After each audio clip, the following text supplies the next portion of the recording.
धाम मणि पुरटपट सुघटति नाना भांति।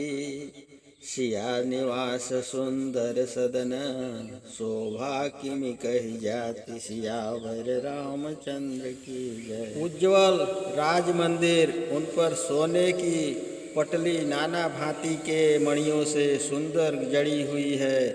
वह मणि जटित किवाड़ लगे हैं जो सीता जी के निवास का सुंदर घर है। उसकी शोभा कैसे कही जाए। सुभग द्वार सब कुलिस कपाटा। भूप भीर नट माघव भाटा। बनी विशाल बाजी गजशाला। है गए रथ संकुल सब काला। सुंदर दरवाजे, सब में वज्र अर्थात हीरे जड़े किवाड़ लगे हुए हैं अथवा वज्र के समान दृढ़ किवाड़ लगे हुए हैं। और राजा के दरवाजे पर नट नाचने वाले, मगध वंश की प्रशंसा करने वाले और भाट, इन सब की भीड़ लगी रहती है। घुड़शाला और हाथियों के रहने के बड़े बड़े स्थान बने हैं जिनमें घोड़े, हाथी और रथों के समूह सर्वदा रहता है। सुर सचिव सेन पबहु तेरे। नृपगृह सरिस सदन सब खेरे। पुरबाहिर सर सचिव समीपा। उतरे जहाँ तहाँ विपुल महीपा। सूर मंत्री सेनापति बहुत से अवर राजा के घर के समान ही उन सब के भी घर है। पूर के बाहर ताल अवर नदी के निकट जहाँ तहाँ राजा टिके हुए। देखी अनूपये कयवराये। सब सुबास सब भांति सुहाई।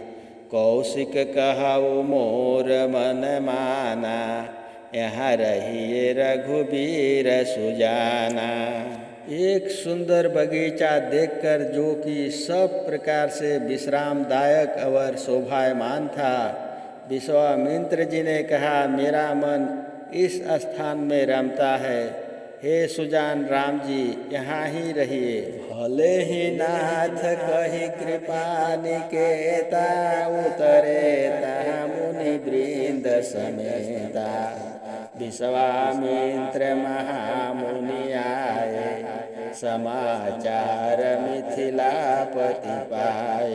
बहुत अच्छा महाराज, ऐसा कहकर मुनियों के वृंद समेत श्री रामचंद्र जी वहाँ टिके।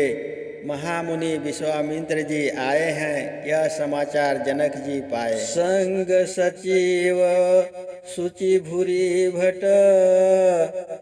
सुसुबर गुरु ज्ञाति। चले मिलन मुनि नायक ही।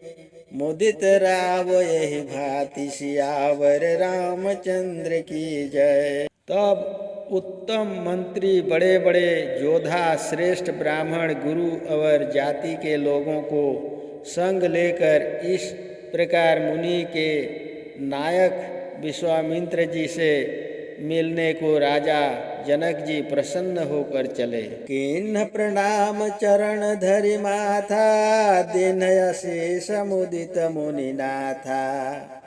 विप्र वृंद सब सादर वंदे। जानी भाग्य बड़ राव आनंदे। चरणों में सिर नवाकर राजा ने प्रणाम किया और प्रसन्न हो मुनिनाथ ने आशीष दी।